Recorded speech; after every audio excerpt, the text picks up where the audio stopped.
नमस्कार,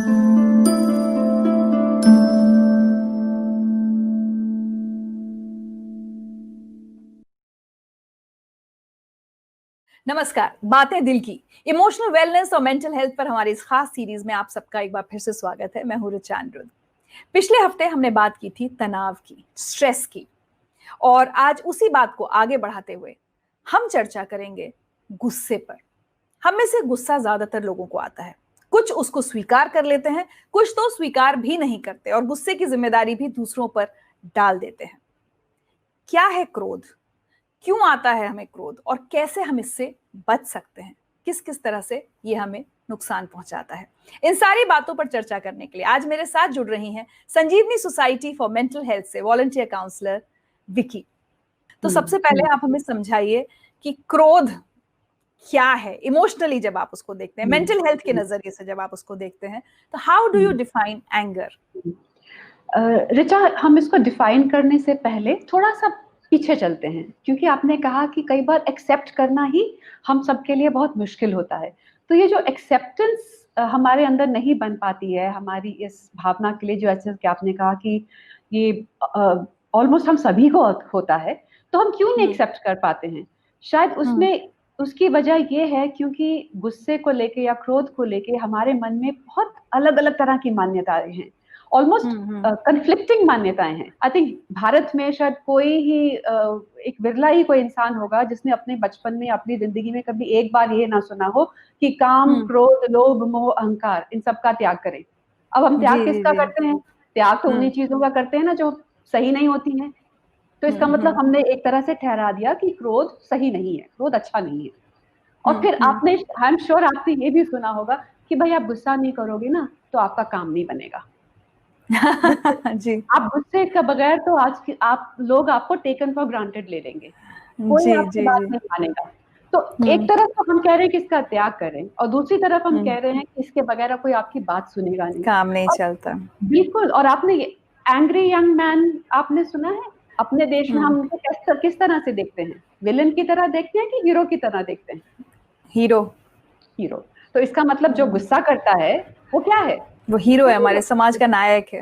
और फिर हम यही कहते हैं कि भाई ये जो गुस्सा कर रहा है, हम या तो उससे डरेंगे या उसका मजाक भी उड़ाएंगे, और फिर हम कहेंगे कि गुस्सा एक पावर का साइन है। फिर हम कहेंगे नहीं, गुस्सा तो एक कमजोरी का साइन है, ये मेरी कमजोरी है कि मुझे बार बार गुस्सा आ जाता है। तो ये गुस्सा हमारी ताकत है या ये गुस्सा हमारी कमजोरी है?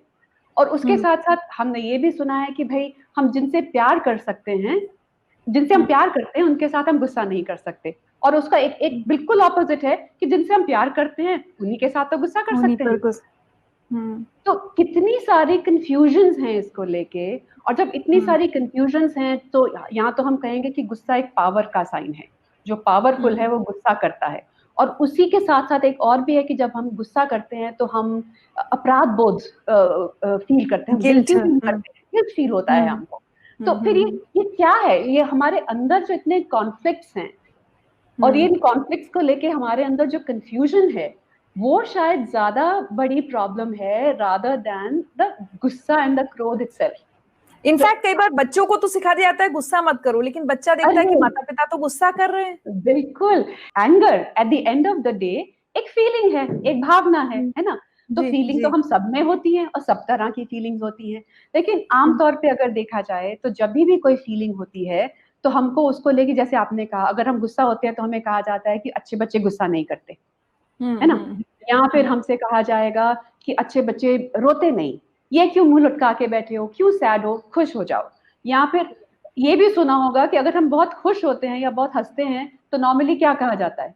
ज्यादा हंसो मत, बाद में रोना पड़ेगा। है ना? तो ये जो हमारी फीलिंग्स हैं, जो कि अगर देखा जाए तो एक तरह से हमारी मार्गदर्शक हैं, एक तरह से हमारा रोड मैप है। अगर मैं इसको एनालॉजी के तौर पे कहना चाहूँ तो जैसे कि एक समुद्र में, बड़े से समुद्र में एक छोटी सी शिप जो है सेल कर रही है, तो वो अपना रास्ता कैसे ढूंढती है? वो सितारों से अपना रास्ता ढूंढती है, नेविगेट करती है। तो उसी तरह ये जो फीलिंग्स हैं, ये हमारे लाइफ का नेविगेशनल टूल हैं। इनको अगर हम इनका सहयोग ले पाए तो ये हमारे जिंदगी के तमाम फैसले, बड़े छोटे फैसले लेने में हमारी मदद करती हैं। हमें कैसा लग रहा है, हम अच्छा लग रहा है, बुरा लग रहा है, हमें कंफर्टेबल फील हो रहा है, अनकंफर्टेबल फील हो रहा है। और देखा जाए तो हमारे तमाम फैसले, हमारे फीलिंग्स में उनका बहुत बड़ा रोल होता है, बेशक हम उनको देखें या ना देखें।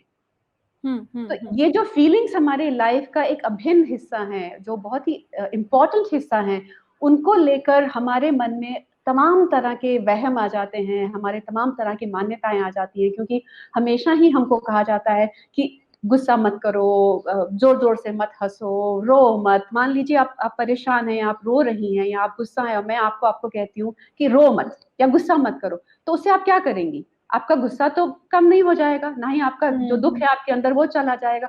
ज्यादा से ज्यादा आप ये करेंगी, आप अपने गुस्से को मेरे सामने व्यक्त करना छोड़ देंगी, लेकिन सप्रेस कर गुस्सा लेंगे। बिल्कुल सप्रेस कर लेंगे। और फिर दूसरी बात आपने ये भी देखी होगी बच्चों के साथ, एक तो हम कहते हैं कि गुस्सा मत करो, दूसरा मान लीजिए वो चलते चलते कहीं गिर गया या उसको कहीं ठोकर लग गई, तो हम क्या कहते हैं कि चलो इसको पकड़ के इस कुर्सी को मारो या इस जमीन को मारो जिसकी वजह से आप गिर गए, आपको चोट गिर गए। लगी। तो हमने क्या मैसेज दिया कि अपना गुस्सा तो आपने, जो आपको आपको ठोकर लगी, आपको चोट लगी, उसकी जिम्मेदारी उस कुर्सी की है, उसकी जिम्मेदारी या तो उस जमीन की है, तो आपको तो गुस्सा आना लाजमी है, तो अब आप अपना गुस्सा उतारिए उसके ऊपर।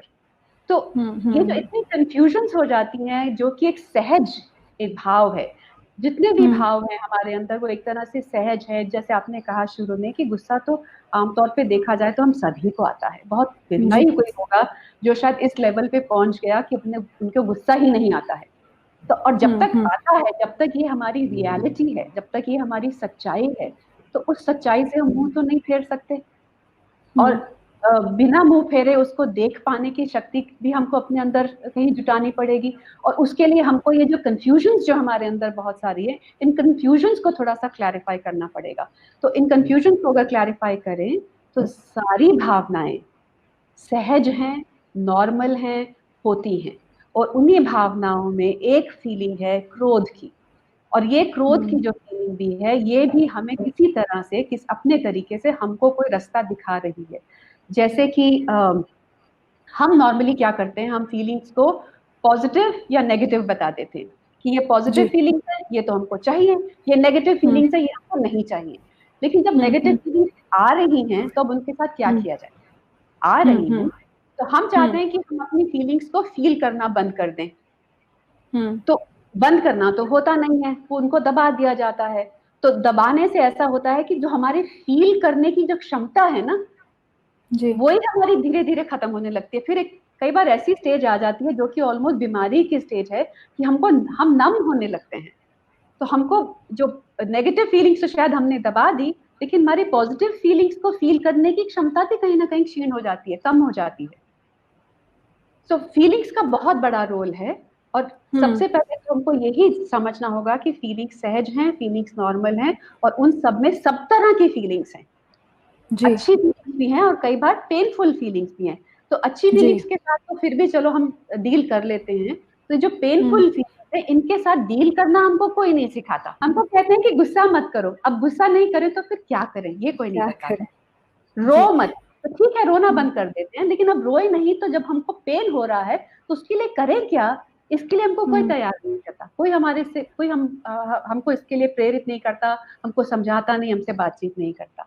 अगर आपके नजरिए से देखें तो बच्चों को या लोगों को गुस्से को लेकर कैसे समझाया जाना चाहिए? अगर ये नहीं कहना है कि भाई गुस्सा मत करो तो क्या कहें?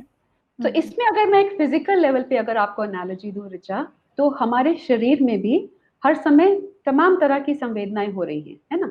तो उसमें कभी कभी हमको पेन की संवेदना भी होती है।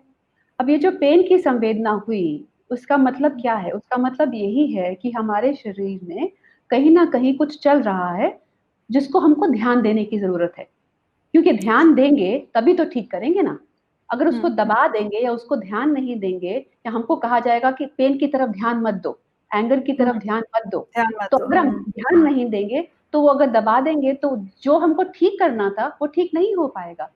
और इसी में अगर एक और एनालॉजी जोड़ूं, तो जैसे कि फिजिकल लेवल पे अगर डॉक्टर ने हमारी सर्जरी करनी है तो डॉक्टर क्या करता है?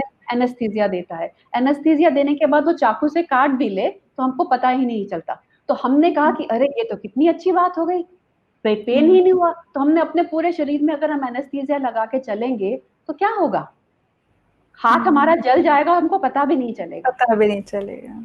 तो यही बात फीलिंग्स की है। तो फीलिंग्स ना तो नेगेटिव हैं ना पॉजिटिव हैं, फीलिंग्स फीलिंग्स हैं, और दोनों का अपना अपना रोल है। पॉजिटिव फीलिंग्स का भी अपना रोल है, नेगेटिव फीलिंग्स का भी एक बहुत जरूरी रोल है, क्योंकि नेगेटिव फीलिंग्स जब आती हैं वो हमारा ध्यान आकर्षण करने के लिए आती हैं कि भाई आपकी लाइफ में कुछ हो रहा है जो आपको ठीक नहीं लग रहा, अब इस पे आप ध्यान दें। ध्यान देंगे तब हम उसके बारे में कुछ ना कुछ हल या उसका कुछ रास्ता निकाल ही पाएंगे। तो जो आप ध्यान की बात कर रही हैं, ये क्या मतलब आप ये कह रही हैं कि जैसे अवेयरनेस कि हमें समझ में आए कि हम, हाँ मुझे गुस्सा आ रहा है, लेकिन उसके बाद चलिए समझ भी लिया, स्वीकार भी कर लिया, now how do I deal with it? सबसे पहले तो ये जो आपने इतनी आसानी से बात कह दी ना कि स्वीकार भी कर लिया, सबसे बड़ी मुश्किल तो उसी में होती है मुश्किल है, जी जी। ना। तो हम इसके ऊपर थोड़ी सी चर्चा करते हैं कि स्वीकार कर पाना इतना मुश्किल क्यों है। क्योंकि जैसा हमने शुरू में कहा, गुस्से के साथ जुड़ी हुई हमारी जो मान्यताएं हैं, उसके साथ हमारी ये मान्यता भी कई बार जुड़ जाती है कि जो गुस्सा करने वाला इंसान है वो इंसान खराब है ना। तो अपने अंदर के गुस्से को कई बार एक्सेप्ट कर पाना बहुत मुश्किल है। उसकी, जैसे आपने कहा था ऋचा शुरू में, कि फिर हम उसकी जिम्मेदारी दूसरों पे डालना शुरू करते हैं कि ये इस इंसान की वजह से हुआ, या ये इस सिचुएशन की वजह से की हुआ। वजह से हुआ, मुझे गुस्सा आता नहीं है, वो तो उसने ऐसा कर दिया इसलिए मुझे आ गया। एग्जैक्टली तो ये हमारा बहुत ही कंफ्लिक्टिंग रिलेशनशिप है गुस्से के साथ। तो सबसे पहला सवाल तो यही उठता है कि गुस्से का, या देखा जाए तो किसी भी भावना का, वो अच्छी भी हो और या किसी भी तरह की भावना हो, उसकी जिम्मेदारी किसकी है। तो हमारी सब भावनाओं की, क्रोध के को इंक्लूडेड, की जिम्मेदारी हमारी है। सामने से कोई सिचुएशन है, सामने से कोई इंसान है जिसने हमारे लिए, मान लीजिए, कोई अपशब्द इस्तेमाल किया या कुछ ऐसा किया जो हमें पसंद नहीं आता, वो सिर्फ एक सूचना के रूप में हमारे पास आता है। उस सूचना को रिसीव करके, उसको रिसीव करने के बाद उसको हम क्या मतलब देते हैं, वो मतलब हमारे ऊपर डिपेंड करता है। क्योंकि ऐसा हो सकता है कि कोई एक इंसान ने एक ही बात करी और उसको 10 लोग उस बात को देख रहे हैं, तो क्या जरूरी है कि 10 लोगों को ही गुस्सा आएगा और उतनी ही मात्रा में गुस्सा आएगा? हो सकता है कुछ एक किसी इंसान को बिल्कुल गुस्सा ना आए और एक इंसान इतने गुस्से में आ जाए कि उसको मारपीट करने पे तैयार हो जाए। जी बिल्कुल। तो इसका मतलब जो भावना हमारे अंदर क्रिएट हुई, वो सिचुएशन के ऊपर डिपेंडेंट नहीं है, वो सिर्फ एक सूचना है। उस सूचना को रिसीव करने वाली मैं हूँ, और उस सूचना को रिसीव करने के बाद उसको मैसेज या उसको मीनिंग देने का जो काम है वो मेरा है, वो मेरा नजरिया है, मेरा पर्सपेक्टिव है। और उसमें मेरे पास्ट एक्सपीरियंसेस, मेरे बिलीफ सिस्टम्स, मेरा सोच, मेरी समझ, वो सब उसमें काम करती हैं। तो सबसे पहला तो यही है कि स्वीकार हम तभी कर पाएंगे ना जब हम उसकी जिम्मेदारी लेंगे। तो अगर हम ये भी समझ लें कि ठीक है गुस्सा आया है, उसकी जिम्मेदारी मैं ले रही हूँ, कोई और जिम्मेदार नहीं है, ना कोई सिचुएशन जिम्मेदार है। अब मुझे बताइए, क्या कोई तरीका है कि हम गुस्से को, अगर आ भी रहा है और हमने एक्सेप्ट भी किया है, हम उसको एक कंस्ट्रक्टिव आउटलेट दे बजाय डिस्ट्रक्टिव आउटलेट के? मैंने एक अंग्रेजी में कहावत सुनी है, कहते हैं कि anger is the sword you are holding by the blade. हो सकता है आप दूसरों को तलवार से डैमेज कर दें, लेकिन आप सबसे पहले तो खुद को ही डैमेज कर रहे हैं। ये तो है जो आपने डिस्ट्रक्टिव गुस्से की बात करी है ना। तो उसमें यह है कि जब हम गुस्से, मान लीजिए, उसको व्यक्त भी कर देते हैं डिस्ट्रक्टिव तरीके से, और उसमें कहीं ना कहीं वायलेंस जुड़ी ही होती है, किसी ना किसी तरह का वायलेंस होता है, फिजिकल वायलेंस हो या वर्बल वायलेंस हो, या एक ऐसा वायलेंस हो जिसमें हम दूसरों से बहुत दूर खिंच गए हैं और उनसे बात नहीं कर रहे हैं, एक पैसिव अग्रेसिव जैसा। तो ये हर अलग अलग लेवल का है, लेकिन है तो अपने आप में एक वायलेंस ही है। तो जब हम इस गुस्से से वायलेंस की तरफ बढ़ते हैं तो हम दूसरों का नुकसान करते हैं, लेकिन साथ में अपना बहुत नुकसान करते हैं। और उस नुकसान के बाद जो एक और उसके साथ जो प्रॉब्लम जुड़ जाती है, वो ये है कि हम अपराध बोध में आ जाते हैं, हम गिल्ट में आ जाते हैं, और उस गिल्ट को लेके फिर हम और बहुत तरह के तरीके करते हैं। उस गिल्ट से निकलने के लिए भी हम बहुत से परेशानियां लेते हैं कि हम अपने आप को जस्टिफाई करने की कोशिश करते हैं। हम तब बहुत से लोगों को बताते हैं, अब और मैं क्या कर सकता था, उसने ऐसा किया तो मुझे तो ऐसा करना ही था। तो उस गिल्ट को जस्टिफाई करने में भी हमारी बहुत एनर्जी जाती है। तो ये तो हो गया एक तरह से डिस्ट्रक्टिव, और ये बात हम सबको मालूम ही है तो सबसे पहले तो अगर हम डूज एंड डोंट्स की अगर बात करना चाहते हैं कि सबसे पहले तो यह कि हम आखिर करें तो फिर करें क्या, मतलब ये गुस्सा तो हमारा पीछा नहीं छोड़ता। तो नॉर्मली हम क्या करते हैं कि हम या तो कहते हैं उस गुस्से को दबा दीजिए, और यहाँ आमतौर पे ये सुनने को मिलता है कि गुस्से को काबू में कीजिए, अपने ऊपर काबू रखिए, गुस्से को कंट्रोल कीजिए। तो हम दोनों को अलग अलग तरीके से देखते हैं। अगर पहले देखें कि ये गुस्से को आप दबा दीजिए, तो ये दबाना बहुत नुकसान वाली बात है, क्योंकि ये जो दबाने वाली बात है ना, आप 1 बार 2 बार 4 बार दबाएंगे, जैसे मैंने कहा कि अपने आप को आप एनेस्थीसिया दिए जा रहे हैं, फिर वो ऐसा होता है कि हमारे हाथ पैर जल जाएंगे तो भी हमको पता नहीं चलेगा पता उस नहीं एनेस्थीसिया से। तो ये एक तरह से अपने आप में एक बीमारी का रूप ले लेता है। बहुत समय तक अपनी अपनी असली भावनाओं को दबा के रखना हमको अपनी भावनाओं से दूर कर देता है। हमारा स्वयं से जो रिश्ता है वो रिश्ता कमजोर पड़ने लगता है। फिर हमको क्या अच्छा लगता है, क्या अच्छा नहीं लगता है, हमको क्या करना है, क्या नहीं करना है, हमको इसी में कंफ्यूजन होने लगती है, जिससे कि प्रॉब्लम एक अलग और नया रूप ले लेती है, जो शायद सिर्फ उस गुस्से से भी ज्यादा बड़ा है। इसमें यहाँ मैं एक पॉइंट और ऐड करना चाहूंगी। कई बार एक और चीज होती है, एक जगह आप गुस्सा दबाते हैं लेकिन वो गुस्सा कहीं और बहुत बुरी तरह निकलता है। सपोज गुस्सा आपको घर में आया, आपने वहां दबा लिया कि भाई घर वालों से नहीं झगड़ना है, लेकिन वो गुस्सा फिर आप ऑफिस में जाकर ऑफिस के अपने कॉलीग से लड़ सकते हैं, या उलट भी हो सकता है। आप ऑफिस में बॉस पे नहीं चिल्ला सकते, दबा लिया, घर आके घर वालों पे चिल्ला रहे हैं, बिल्कुल। वो भी एक चीज होती है। और इसमें ये है ना कि ये गुस्सा जो हम पास ऑन करते हैं ना, वो फिर हम तक सीमित नहीं रहता ऋचा। बॉस ने हमको गुस्सा किया, उनके सामने तो हम कुछ बोल नहीं सकते, हमने आखिर अपने अपने सबॉर्डिनेट पे निकाला, उसने उसके पास कोई सबॉर्डिनेट नहीं है तो उसने घर जाके अपनी पत्नी पे निकाला, पत्नी ने अपने बच्चे पे निकाल दिया, बच्चे ने फिर कुत्ते को टांग से मार दिया। तो फिर ये जो यहाँ पे सीमित, एक जगह पे सीमित हो सकती थी बात, ये बात अब क्योंकि जो भी हमारे अंदर है उसको हम ज्यादा समय तक अपने अंदर तक सीमित करके नहीं रह सकते। वो हमारे रिश्तों में, हमारी इंटरेक्शंस में निकलेगा ही किसी ना किसी तरीके से। तो वो इसका चक्कर अब कितना बड़ा हो गया, तो क्या करें? तो पहले तो क्या ना करें पे थोड़ा सा और फोकस कर लेते हैं। तो ये तो दूसरी बात आ गई कंट्रोल करने की, क्योंकि आमतौर पे कंट्रोल करने को बहुत अच्छा माना जाता है कि हमने कंट्रोल कर लिया। एक लेवल पे ये बात अच्छी भी है, मैं इसको गलत नहीं बोलूंगी, क्योंकि अगर हमने अपने अंदर इसको थोड़ा सा कंट्रोल कर लिया तो कम से कम ये जो इतना बड़ा फैलाव हुआ इसका, उससे तो हम बच गए, है ना। उससे बच गए। और मान लीजिए हमने आकर एक गलत तरीके से किसी और के साथ व्यक्त कर भी दिया, और उसके बाद हम जो गिल्ट फीलिंग में आने वाले हैं या उसको जस्टिफाई करने वाले, उस सब से भी हम बच गए। तो कंट्रोल का फायदा है, लेकिन बहुत सीमित फायदा है, कुछ समय के लिए फायदा है।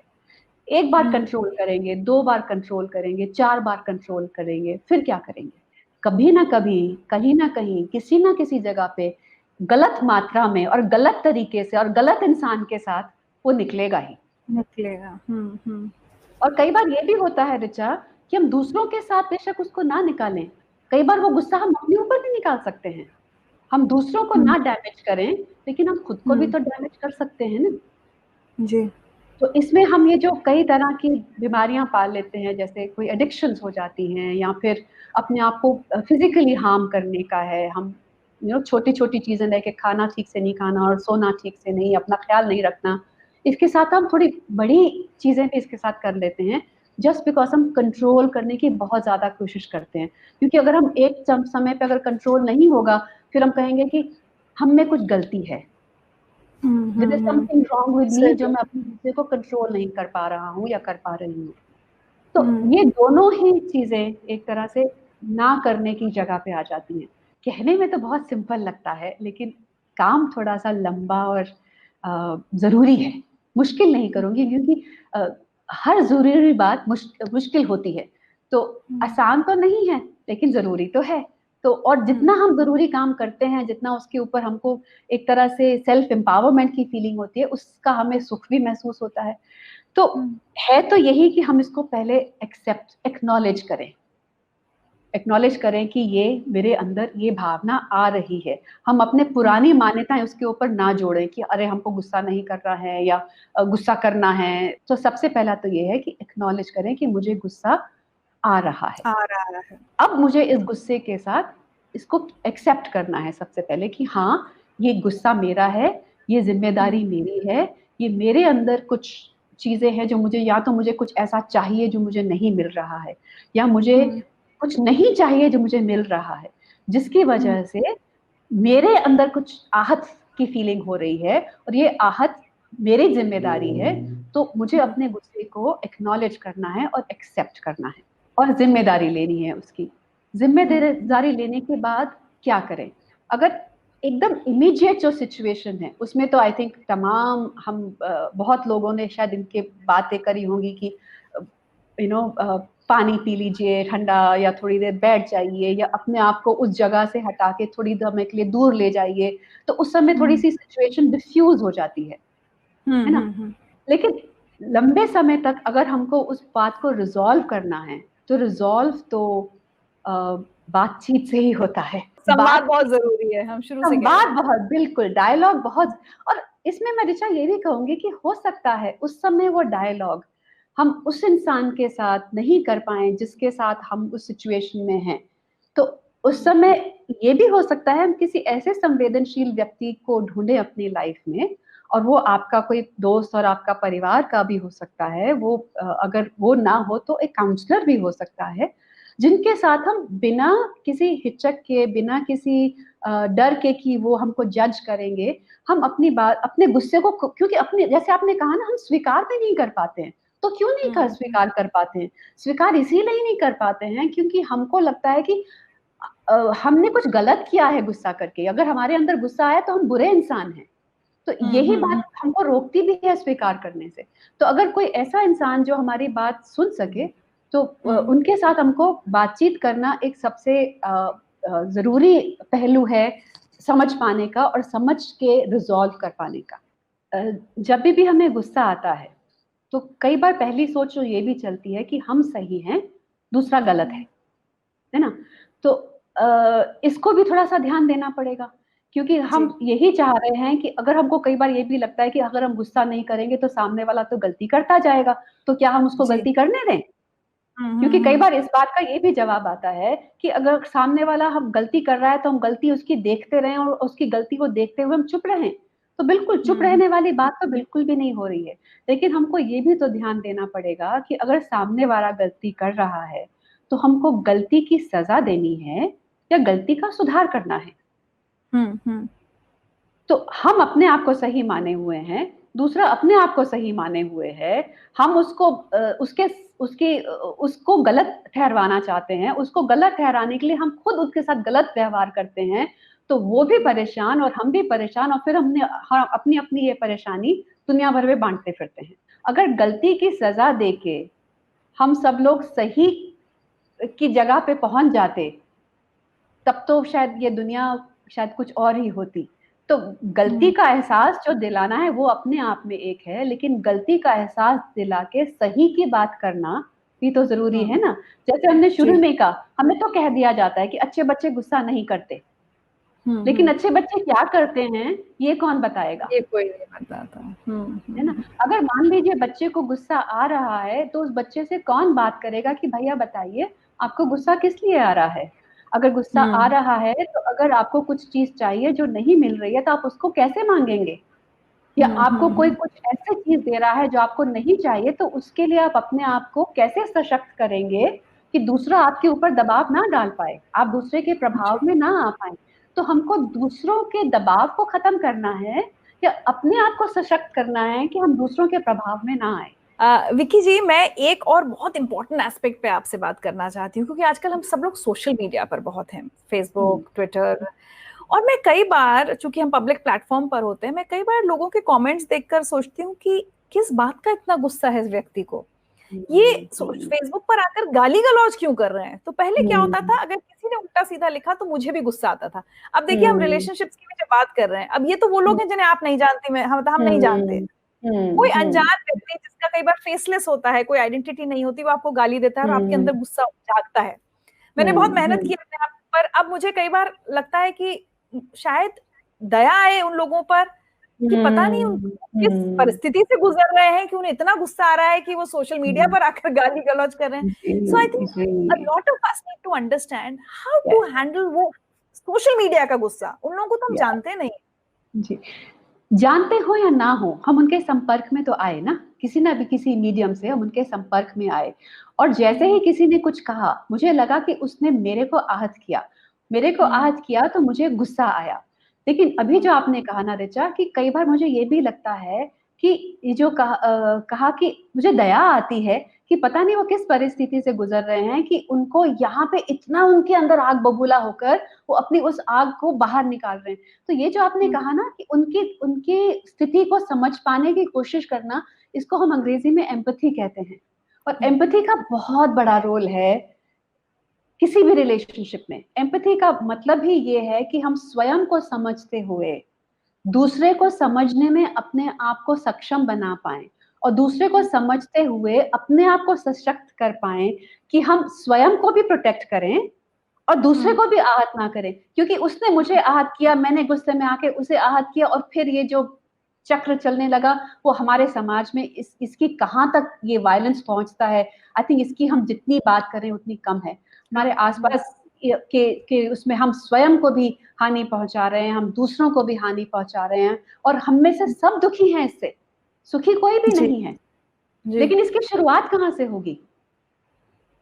तो ये जो एम्पैथी क्रिएट करना है अपने अंदर, जिसमें मेरे गुस्से की जिम्मेदारी मैं अगर खुद ले लूं, सिर्फ गुस्से की नहीं, सभी भावनाओं की, और इस अपने भावनाओं की जिम्मेदारी लेते हुए अगर मैं सपोर्ट ढूंढूं, और अगर मैं अपने सही को और सशक्त करूं, और दूसरों की गलती में अगर मैं उनको सहयोग दे पाऊं कि उसको वो ठीक कर पाएं, तो हो सकता है कहीं कुछ रास्ते निकलने की गुंजाइश बने हम सबके लिए। How to deal with, obviously suppress नहीं करना है, so how to handle probably is the right word. बिल्कुल, How to बिल्कुल। handle anger, हैंडल रिस्पेक्टफुली, जिसे हम कहेंगे सम्मान के साथ, क्योंकि जितनी भी हमारी भावनाएं हैं वो हमारी हैं, वो हमारी मार्गदर्शक हैं। हमें स्वयं, अगर हम खुद अपनी भावनाओं का सम्मान नहीं करेंगे, तो हम दूसरों से कैसे एक्सपेक्ट कर पाएंगे कि वो हमारी भावनाओं का सम्मान करें? तो स्वयं का सम्मान करें, स्वयं पे विश्वास रखें, और अपनी भावनाओं का सम्मान करें। इनको ऐसा करते हुए अपना ख्याल रखें, अपना ध्यान रखें, और किसी भी, जो भी आपके सर्कल में है, जो इस समय आपकी सपोर्ट कर सकते हैं, उनका सपोर्ट लें।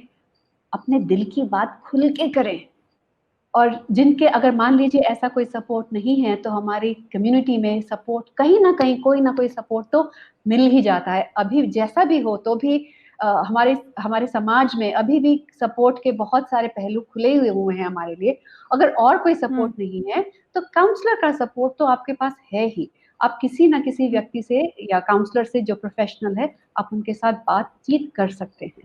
कोई मेरे आसपास कोई है जिसको बहुत गुस्सा आता है, ये भी बहुत मुझे लगता है इंपॉर्टेंट एस्पेक्ट है। हमें नहीं समझ में आता उसके गुस्से को कैसे हैंडल करें।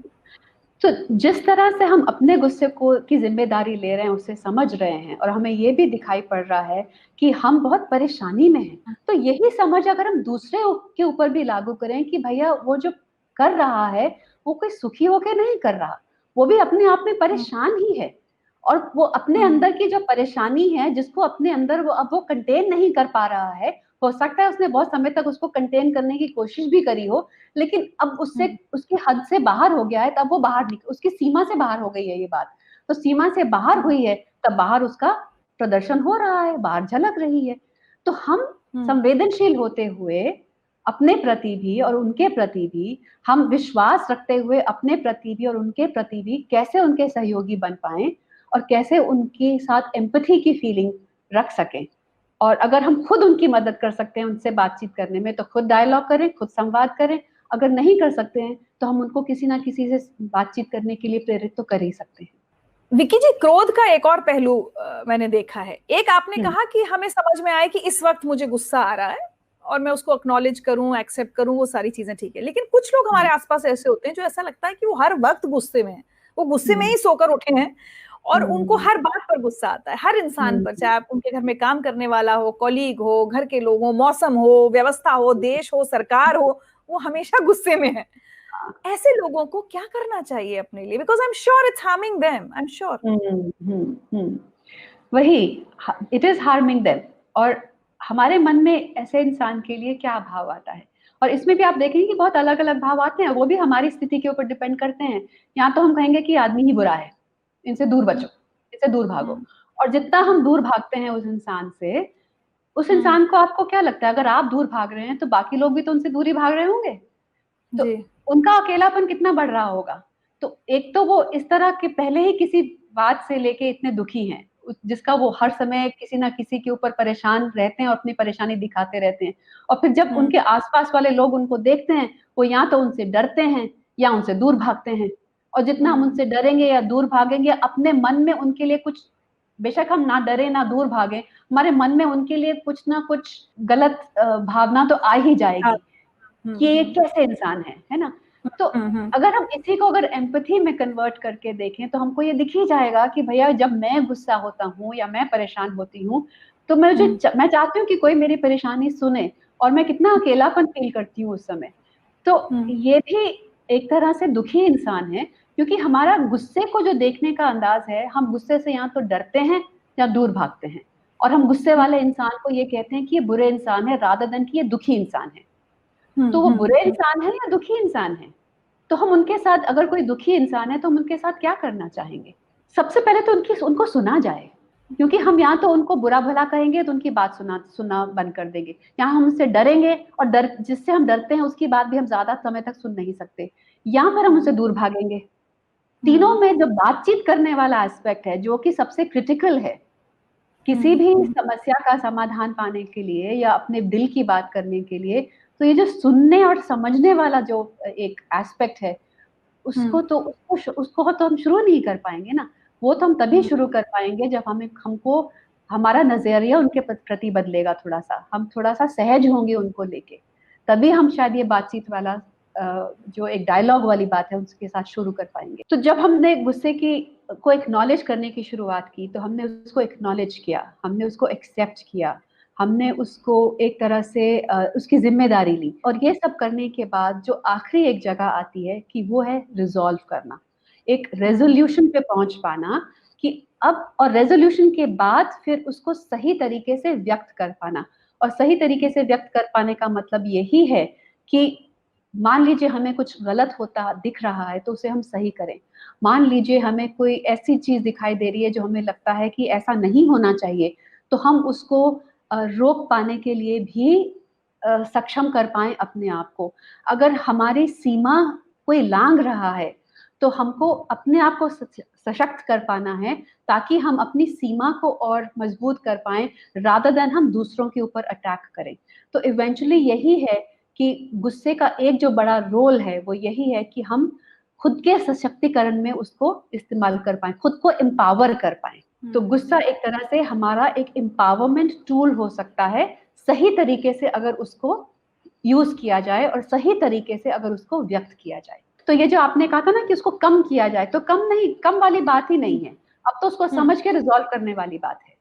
चलिए विकी जी, बहुत फायदेमंद रही आज की बातचीत, और मुझे लगता है कि इसी से जुड़ा हुआ, क्योंकि कई बार हमारा गुस्सा या किसी का भी गुस्सा उसके आसपास के रिश्तों पर बहुत गहरा असर डालता है या रिश्तों को नुकसान पहुंचाता है। तो हमारे आसपास के रिश्ते कैसे स्वस्थ रहें, हेल्दी रिलेशनशिप्स, इस पर हम बात करेंगे अपने अगले एपिसोड में बातें दिल की में। Thank you so much. Thank you so much.